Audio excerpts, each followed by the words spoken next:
Hello everyone, कैसे हैं आप सब लोग। उम्मीद करता हूँ आप सब लोग खैर आफियत से होंगे।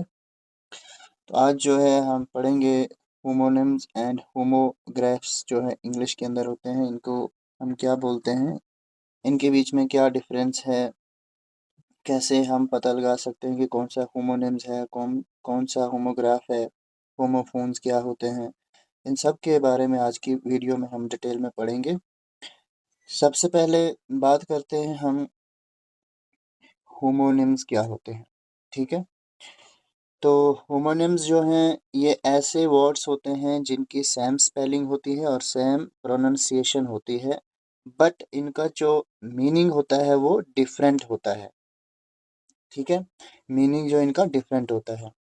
तो होमोनिम्स जो हैं हमने समझ लिया कि एक तो स्पेलिंग इनका सेम होगा, दूसरा प्रोनाउंसिएशन भी सेम होगा, उसको हम होमोनिम्स कहते हैं। और इसका अपोजिट होता है होमोग्राफ, जिसमें हमारे पास क्या होता है कि स्पेलिंग सेम नहीं होती, प्रोनाउंसिएशन सेम होती है, लेकिन मीनिंग यहाँ पे भी डिफरेंट होता है। ठीक है, तो एग्जाम्पल के माध्यम से हम इनको समझते हैं। सबसे पहले होमोनियम्स जो हैं इनका एग्जाम्पल क्या है कि हम स्पेलिंग भी तो सेम है, प्रोनाउंसिएशन भी सेम है, मीनिंग डिफरेंट है, तो क्या एग्जाम्पल्स इसकी हो सकती हैं। तो आओ हम इसके बारे में डिटेल में डिस्कस करते हैं। तो सबसे पहले हमारे पास जो यहाँ पे एग्जाम्पल है, I hope you are not lying to me. दो ऑप्शन हमारे पास हैं, आइदर ए और बी। ये जो आगे दो सामने ऑप्शन दिए हैं कि टेलिंग अ लाई और being in a horizontal position, इन दो में से लाइंग का मतलब यहाँ पे क्या आएगा। तो मुझे उम्मीद है कि आप मेरे साथ झूठ नहीं बोल रहे होंगे।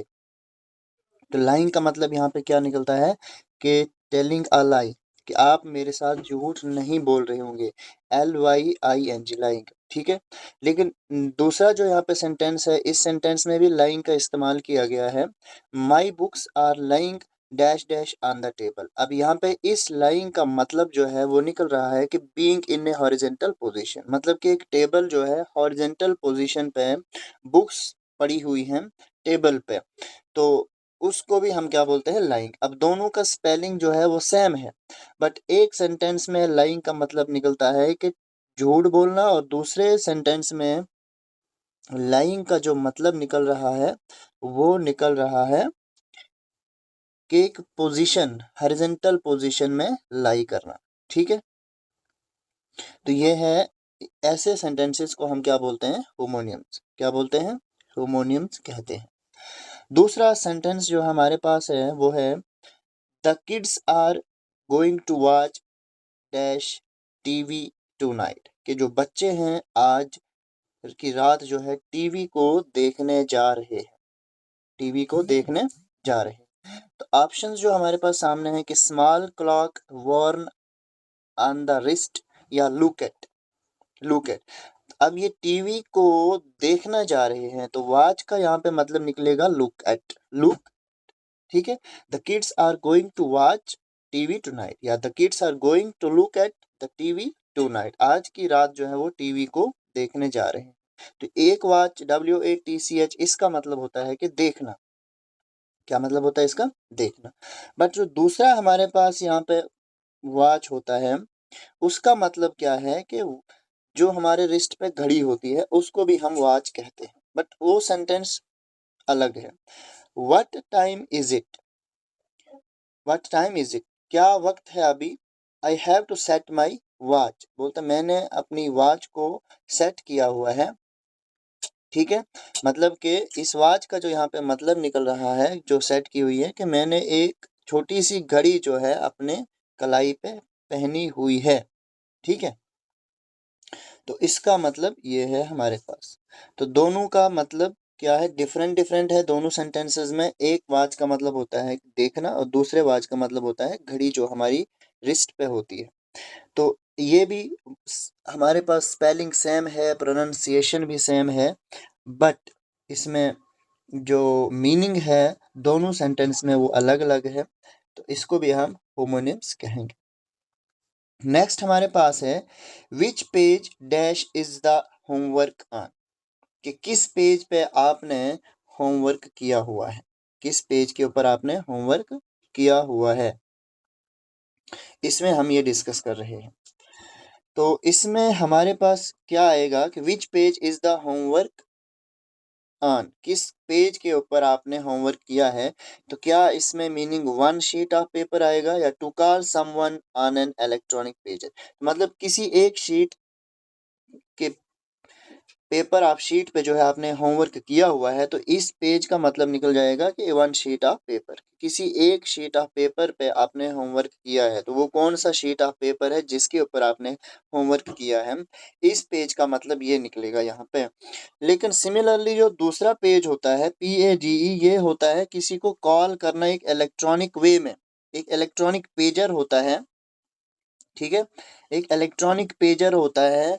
तो इमरजेंसी में हम उस इलेक्ट्रॉनिक पेजर के तहत जो है हम किसी को कॉल करेंगे अगर हमें उसी हेल्प वगैरह चाहिए, तो जैसे please page dash dash the doctor if you need help, तो मतलब जो पेज यहाँ पे मतलब निकल रहा है कि to call someone on an electronic pager, एक डॉक्टर को जो है आप एक इलेक्ट्रॉनिक पेजर पे कॉल करें अगर आपको किसी हेल्प की ज़रूरत है, ठीक है। तो दोनों पेज का मीनिंग डिफरेंट है, एक पेज हो जाता है शीट ऑफ पेपर, दूसरा पेज हो जाता है कि किसी को कॉल करना ऑन एन इलेक्ट्रॉनिक पेजर, ठीक है। नेक्स्ट हमारे पास है let's play saucer after school, कि हम स्कूल के बाद जो है सॉसर खेलेंगे, सॉसर खेलेंगे। सॉसर जो है एक प्ले है, एक स्पोर्ट है, क्या है ये, एक स्पोर्ट, मतलब पार्टिसिपेट इन द स्पोर्ट। तो इस प्ले का मतलब होता है कि स्पोर्ट के अंदर पार्टिसिपेट करना, आफ्टर स्कूल जो है हम एक गेम खेलेंगे। लेकिन इसी तरह से एक दूसरा वर्ड हमारे पास है, ये भी प्ले है, इसका मतलब हमारे पास ये नहीं निकलता। इसका मतलब क्या होता है कि the author wrote a new play, उसने एक नया ड्रामा लिखा हुआ है। ये प्ले जो है यहाँ पे एक थिएटर पीस, जो कहानी ड्रामे वगैरह जो है लिखे जाते हैं थिएटर के अंदर, ठीक है। अब ये थिएटर भी जो है ना, हमारे पास दो किस्म के थिएटर होते हैं। एक होता है ऑपरेशन थिएटर, जहाँ पे इंसानों का ऑपरेशन किया जाता है, जानवरों का ऑपरेशन किया जाता है, ठीक है, हॉस्पिटल्स के अंदर जो होते हैं। और एक थिएटर होता है जहाँ पे जो है डायरेक्टर्स जो होते हैं, जो गाना लिखने वाले होते हैं, ड्रामा लिखने वाले होते हैं, तो उसको भी हम थिएटर कहते हैं। तो ये भी एक ये होमोनियम है अपने आप में। और प्ले जो है, इसका मतलब भी ये होता है कि जो ऑथर है वो एक नया प्ले लिख रहा है, अपना कोई एक नया ड्रामा लिख रहा है, कोई नई कहानी लिख रहा है। तो इस प्ले का मतलब भी यहाँ पे एक थिएटर निकलेगा। और जो दूसरा प्ले हमारे पास है, ये हमारे पास होता है किसी स्पोर्ट के अंदर पार्टिसिपेट करना, खेलना, ठीक है। तो ऐसे वर्ड्स को भी हम होमोनिम्स कहते हैं, ठीक है। नेक्स्ट हमारे पास है ओह the mosquito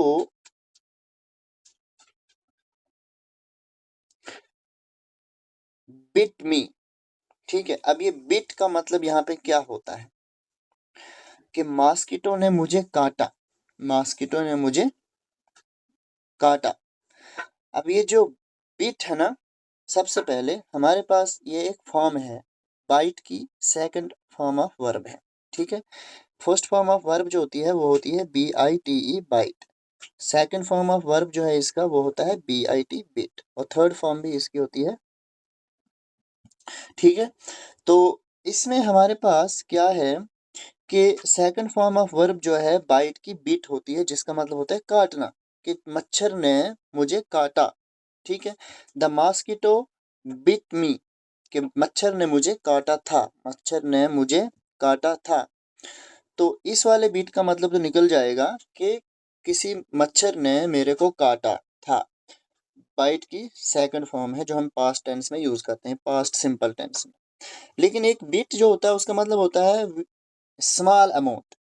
I have a little bit, I have a little bit of sugar in my T, जो मेरी चाय है उसमें थोड़ा बहुत जो है शुगर है, क्या है, थोड़ा बहुत शुगर जो है मेरे शुगर इसमें मेरे चाय, मेरी चाय में है। इस बिट का मतलब जो है निकल जाएगा टिनी अमाउंट, ठीक है। या हम इसको बोलेंगे स्मॉल अमाउंट में, तो एक बिट का मतलब निकल जाता है काटना, दूसरे बिट का मतलब निकल जाता है एक quantity, small amount of quantity. तो ये भी स्पेलिंग सेम है बट मीनिंग्स डिफरेंट है, तो इसको हम होमोनिम्स कहेंगे। ठीक है, नेक्स्ट हमारे पास है my rabbits are in a pen outside. ये पेन जो है एक इनक्लोज्ड एरिया को कहा जाता है जिसके अंदर खरगोश वगैरह को रखा जाता है। ठीक है, रखने की जगह जो होती है, तो जानवरों को जहाँ पे रखा जाता है तो हर जानवर के रखने की जगह को अपने अपने नाम से पुकारा जाता है। तो रैबिट्स को जिसमें रखा जाता है उसको पेन कहते हैं, उसको हम क्या कहते हैं, पेन। तो बोल रहे जो मेरे रैबिट्स हैं अभी जो है वो पेन के अंदर नहीं है बल्कि वो पेन के बाहर है। तो एक इनक्लोज्ड एरिया है जिसके अंदर रैबिट्स को रखा जाता है, उसके बाहर जो है अभी खरगोश है। बट नेक्स्ट एक पेन दूसरा जो है जिसे हम लिखते हैं PEN, पेन। ठीक है, एक पेन हो गया खरगोश के रहने की जगह, दूसरा पेन हो गया लिखने वाली चीज। Please sign this form with a black pen, कि इस फॉर्म को आपने सिग्नेचर करना है एक ब्लैक पेन के साथ। तो ये एक इंस्ट्रूमेंट है जो इंक का यूज करता है और फिर हम उससे लिखते हैं। तो वन पेन जो है एक रहने की जगह है और दूसरा पेन एक लिखने की चीज है। तो ये है हमारे पास होमोनिम्स की एग्जांपल्स। इसी तरह से और भी बहुत सारी एग्जांपल्स हैं जो कि हम कभी डिटेल में एग्जांपल्स को समझेंगे। ठीक है, आज की हमने इसमें क्या पढ़ा कि होमोनिम्स जो हैं ये क्या होते हैं, कि इसका होमोनिम्स और होमोग्राफ्स दोनों में क्या डिफरेंस है। तो होमोनिम्स जो हैं हमारे पास क्या होता है कि जिनका सेम स्पेलिंग हो और सेम प्रोनाउंसिएशन हो लेकिन मीनिंग सबका डिफरेंट हो, उसको होमोनिम्स कहते हैं। और होमोग्राफ जो है इसका अपोजिट है, जिसके अंदर हम क्या डिस्कस करते हैं कि होमोग्राफ जो होते हैं वो क्या होते हैं कि words that have same spelling but different pronunciation. Spelling same है लेकिन उनका जो प्रोनाउंसिएशन है वो डिफरेंट है और मीनिंग भी डिफरेंट है, उसको हम होमोग्राफ्स कहते हैं। ठीक है, सेम स्पेलिंग है, प्रोनाउंसिएशन भी सेम नहीं है, मीनिंग भी तो सेम नहीं है, होमोग्राफ कहते हैं, होमोग्राफ हम उसको कहते हैं। ठीक है, तो अब कहने का मतलब यहाँ पे क्या है कि होमोनिम्स में स्पेलिंग भी सेम था, प्रोनाउंसिएशन भी सेम था, मीनिंग डिफरेंट नहीं था, होमोनिम्स कहते थे। यहाँ पे हमारे पास स्पेलिंग तो सेम है, स्पेलिंग्स सेम है, प्रोनाउंसिएशन उनका सेम नहीं है, प्रोनाउंसिएशन उसका सेम नहीं है और मीनिंग भी सेम नहीं है। फॉर एग्जाम्पल अगर हम यहाँ पे एक एग्जाम्पल इसकी समझें तो जिसमें बताया गया है कि,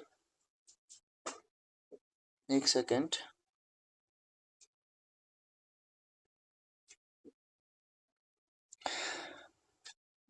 the wind dash dash is blowing hard.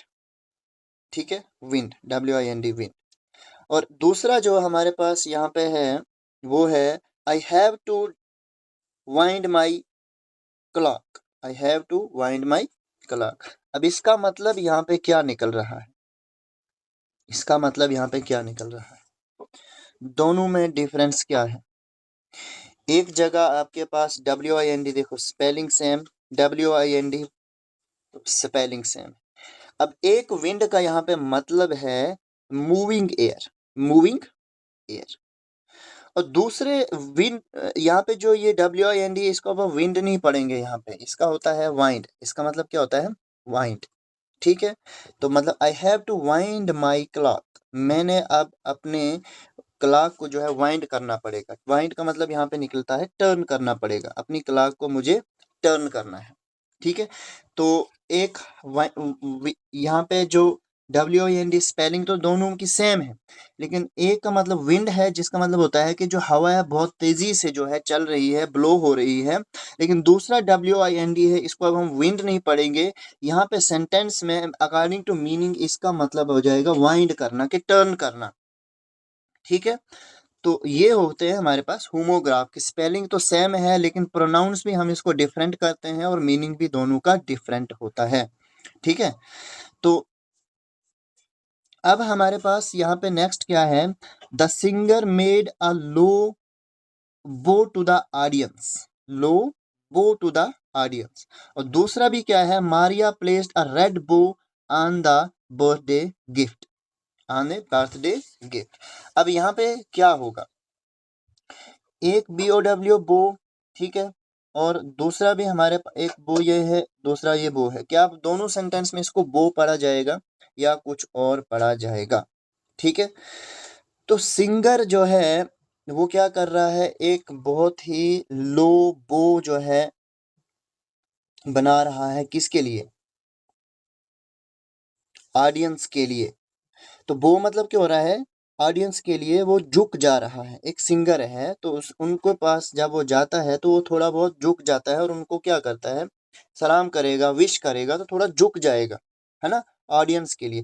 तो ये जो बो का मतलब होता है झुक जाना, बेंड हो जाना, एट द वेस्ट, कमर को थोड़ा झुका देना ऑडियंस के सामने, उनको विश करना वगैरह, इसका मतलब तो ये निकल गया। बट एक दूसरा जो हमारे पास BOW है, इसका मतलब क्या है, इसका मतलब अब यहाँ पे झुकना नहीं है, इसका मतलब हमारे पास क्या है कि उसने एक रेड किस्म का BOW, बो जो है एक डेकोरेटिव रिबन, ठीक है, मतलब मारिया ने एक रेड कलर का रिबन जो है, जो डेकोरेशन के लिए इस्तेमाल करते हैं, वो जो है उसकी बर्थडे गिफ्ट पे उसको दिया, ठीक है।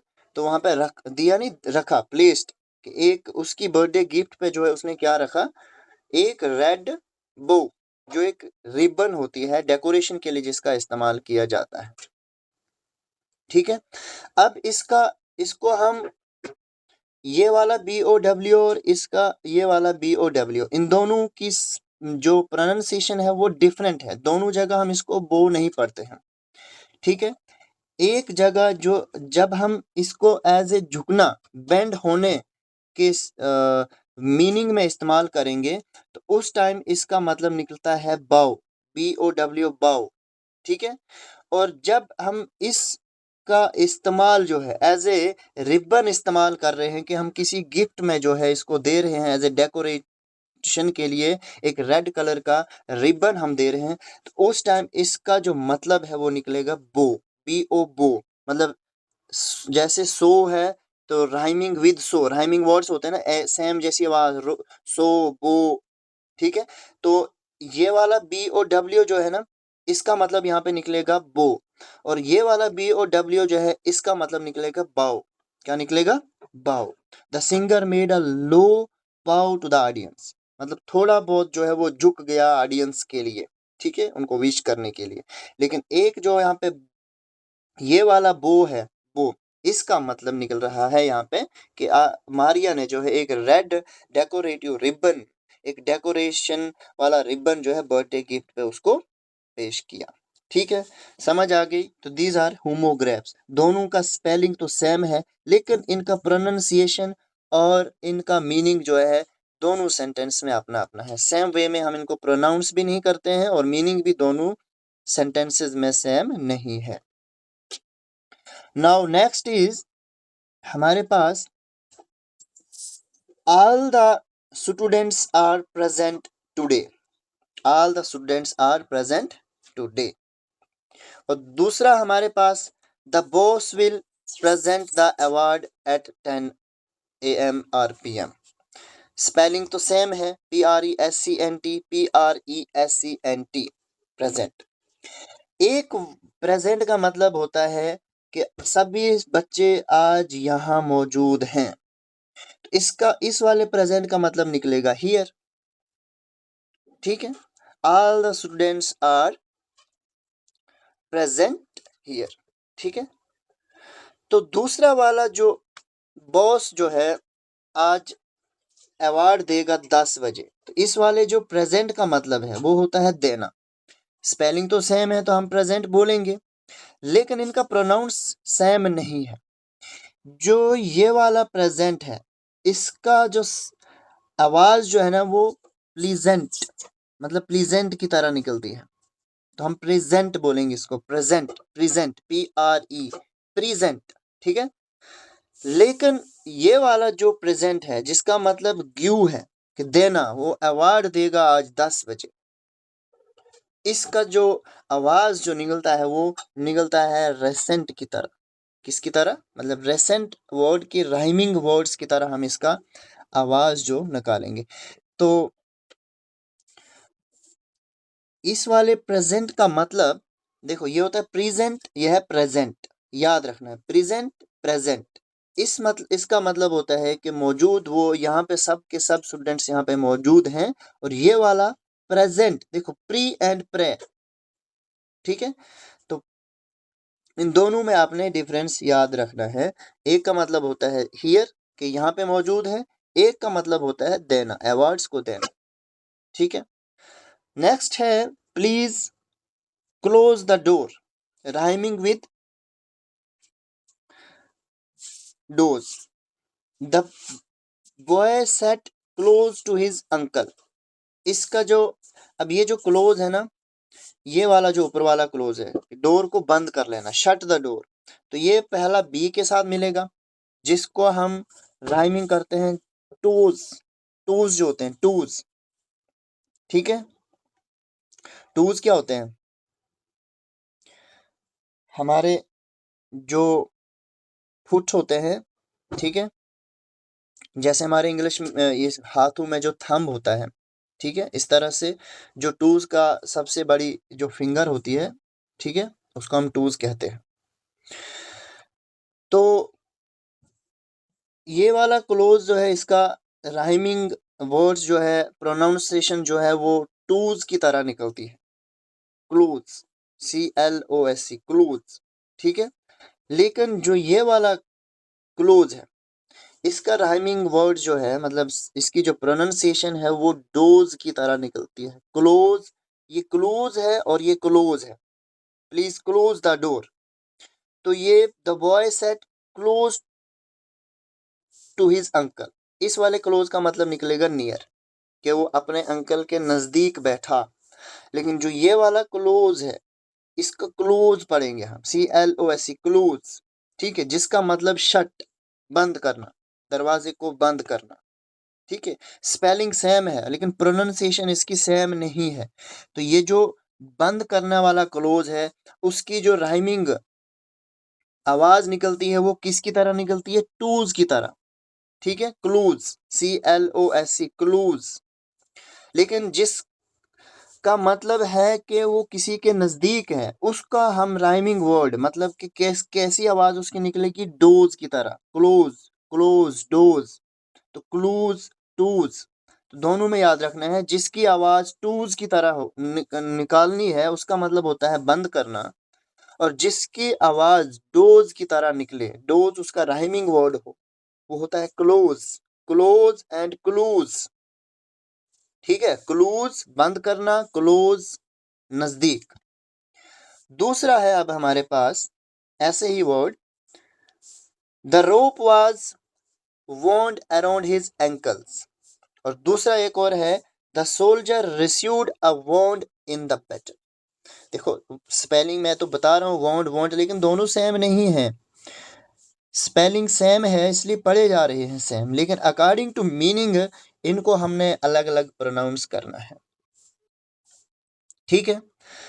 तो रोप जो है उसको बांधा गया उसके एंकल्स के अराउंड में, इसका मतलब हो गया कि इसको टाई किया गया, टाइड अराउंड। इस वाले वाउंड का मतलब जो है वो टाइड अराउंड निकलता है।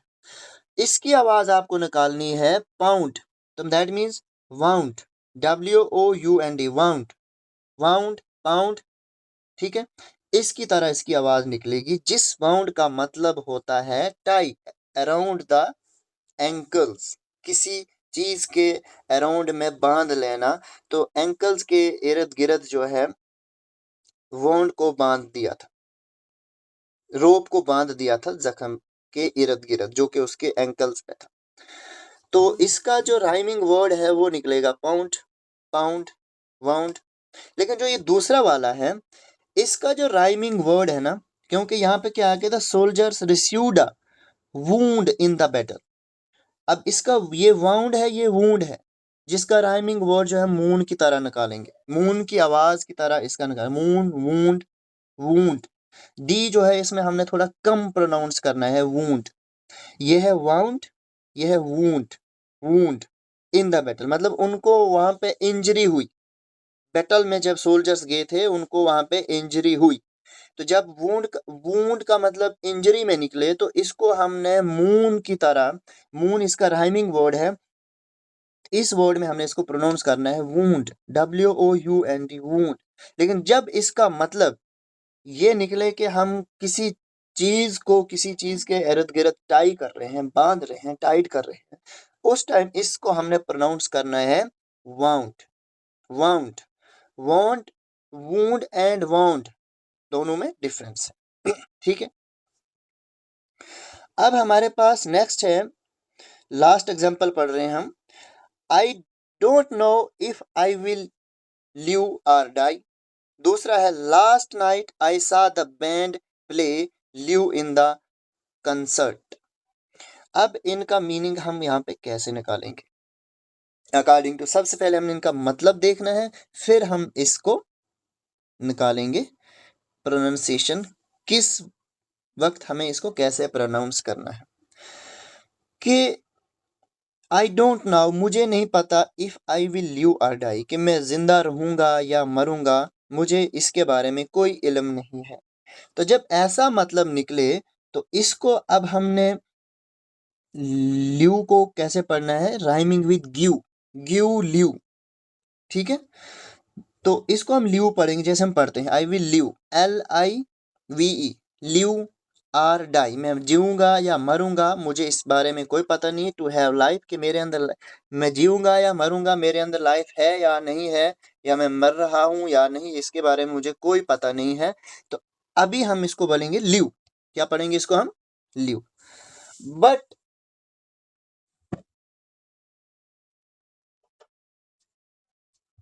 जब इसका मीनिंग जो है लाइफ के साथ रिलेटेड ना हो, जब इसका मतलब जो है किसी टाइम के साथ रिलेटेड हो, उस टाइम हम इसको ल्यू नहीं पढ़ेंगे, उस टाइम इसको हम पढ़ेंगे लाइव। उस टाइम हम इसको क्या पढ़ेंगे? लाइव। मतलब इसकी जो आवाज जो हम निकालेंगे, जैसे भी हाइव होता है ना, BEEHIV, हाइव, इस तरह से हाइव जो है इसका राइमिंग वर्ड है। तो फिर हम इसका वक्त टाइम, इसकी जो आवाज है, इसका जो प्रोनाउंसिएशन है, वो हम ल्यू नहीं पढ़ेंगे, लाइव पढ़ेंगे। लास्ट नाइट आई सा, मैंने देखा था, the band play live in the concert, कि जो बैंड है वो लाइव प्ले हो रहा था एक कंसर्ट हॉल के अंदर, इन रियल टाइम परफॉर्मेंस। मतलब जब इसका मतलब जो है एक टाइम, एक रियल टाइम की तरह निकाला जाए, तो उसको हम बोलेंगे लाइव। लेकिन जब इसका मतलब लाइफ के साथ जुड़ा हुआ हो, तो तब हम इसको पढ़ेंगे लिव, तब हम उसको पढ़ेंगे लिव। ठीक है, तो ये होते हैं होमोग्राफ्स। अब इस तरह से इसमें एक और मैंने आपको बताया था कि एक होता है होमोनिम्स, एक होते हैं होमोनिम्स, HOMONYMS, जिसमें हमने क्या पढ़ा? होमोनिम्स के अंदर हमने पढ़ा कि जिनका स्पेलिंग भी सेम है, जिनका प्रोनाउंसिएशन भी सेम है, लेकिन जो मीनिंग है वो डिफरेंट है, उनको हमने बोला कि वो होते हैं होमोनिम। एक चीज तो हमने ये पढ़ी कि स्पेलिंग एंड प्रोनाउंसिएशन दोनों जो है वो सेम है, स्पेलिंग्स भी सेम है, प्रोनाउंसिएशन भी सेम है। ठीक है, फॉर एग्जाम्पल जैसे हमने पढ़ा पेज, है ना? ठीक है, पेज, एक और पेज हमने पढ़ा, दोनों का हम पेज पढ़ते हैं, बट एक पेज का मतलब है शीट ऑफ पेपर, दूसरे पेज का मतलब होता है एक इलेक्ट्रॉनिक पेजर, एक इलेक्ट्रॉनिक पेजर, किसी को बुलाना हेल्प के दौरान। ठीक है, दूसरा हमने क्या पढ़ा? होमोग्राफ्स, होमोग्राफ्स पढ़ा हमने, GRAP, होमोग्राफ्स, जिसमें हमने क्या पढ़ा कि स्पेलिंग्स जो है आपके पास सेम तो है, लेकिन प्रोनाउंसिएशन प्लस मीनिंग जो है ये आपके पास डिफरेंट है, ये आपके पास डिफरेंट है। तो जब स्पेलिंग सेम हो लेकिन प्रोनाउंसिएशन और मीनिंग डिफरेंट हो, उसको हम होमोग्राफ्स कहते हैं। एग्जाम्पल जैसे अभी हमने रिसेंटली पढ़ी LIVE, LIV, एक का मतलब अलग है, दूसरे का मतलब भी अलग है, इसकी प्रोनाउंसिएशन भी अलग है, इसका प्रोनाउंसिएशन भी अलग है। ये वाला मतलब है ल्यू, ल्यू मतलब होता है रहना, जिंदा रहना, लाइफ के साथ जुड़ा जब होगा तो तब इसको हम ल्यू पढ़ेंगे, लेकिन इसको हम लायू पढ़ेंगे, लायू कि मैं फेसबुक पे लायू हूँ अभी, ठीक है। जहाँ रियल टाइम परफॉर्मेंस के साथ इसका मीनिंग निकले तो हम पढ़ेंगे लायू, जहाँ लाइफ के साथ मीनिंग निकले तो पढ़ेंगे ल्यू। दोनों का स्पेलिंग सेम है बट प्रोनाउंसिएशन एंड मीनिंग जो है दोनों का डिफरेंट है, ये आपको याद रखना। अब हमारे पास एक और चीज होती है होमोफोन्स, होमोफोन्स जो मैं आपको सिंपल एग्जाम में दिखाऊंगा।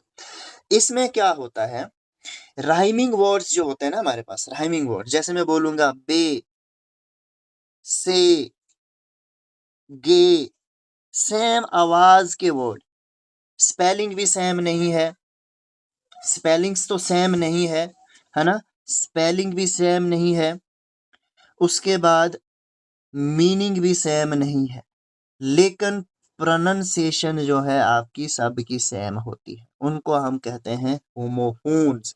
मतलब जिनकी आवाज सेम है, जिनकी आवाज सेम है, आवाज तो सेम है, ठीक है, बे, गे, से, ले, है ना, ये हमारे पास होमोफोन्स कहलाते हैं। इनका स्पेलिंग भी डिफरेंट होता है, इनका मीनिंग भी डिफरेंट होता है, बट सिर्फ साउंड, इनका प्रोनाउंसिएशन सेम होता है, उसको हम कहते हैं होमोफोन्स, उसको हम क्या कहते हैं, होमोफोन्स। तो तीनों में आई होप आपको डिफरेंस का पता चल गया होगा।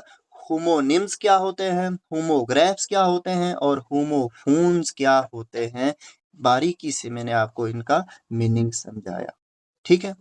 तो मिलते हैं हम ऐसी ही फिर दूसरी वीडियो में, तब तक के लिए अल्लाह हाफिज।